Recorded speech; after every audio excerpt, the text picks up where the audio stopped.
If someone asked you who the richest people in history were, who would you name? Perhaps a billionaire banker or corporate mogul like Bill Gates or John D. Rockefeller.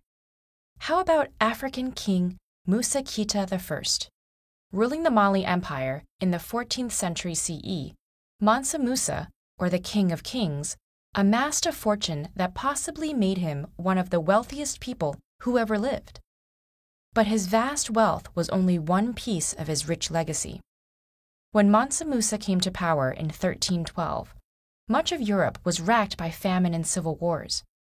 But many African kingdoms and the Islamic world were flourishing, and Mansa Musa played a great role in bringing the fruits of this flourishing to his own realm. By strategically annexing the city of Timbuktu and re-establishing power over the city of Gal, he gained control over important trade routes between the Mediterranean and the West African coast, continuing a period of expansion which dramatically increased Mali's size.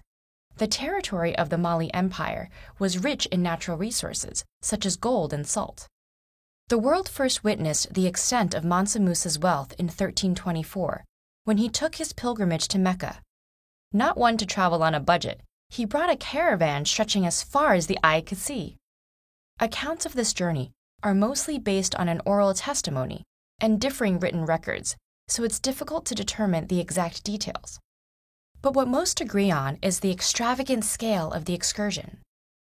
Chroniclers describe an entourage of tens of thousands of soldiers, civilians, and slaves, 500 heralds, bearing gold staffs and dressed in fine silks, and many camels and horses bearing an abundance of gold bars.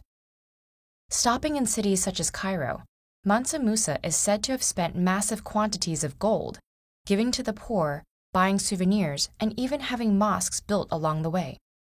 In fact, his spending may have destabilized the regional economy, causing mass inflation.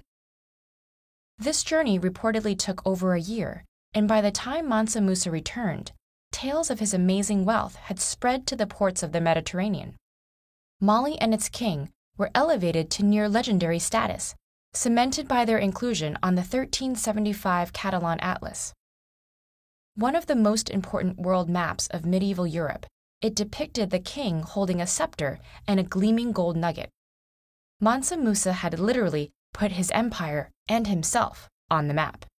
But material riches weren't the king's only concern. As a devout Muslim, he took a particular interest in Timbuktu, already a center of religion and learning prior to its annexation. Upon returning from his pilgrimage, he had the great Djinguereber Mosque built there with the help of an Andalusian architect. He also established a major university, further elevating the city's reputation and attracting scholars and students from all over the Islamic world. Under Mansa Musa, the empire became urbanized, with schools and mosques in hundreds of densely populated towns.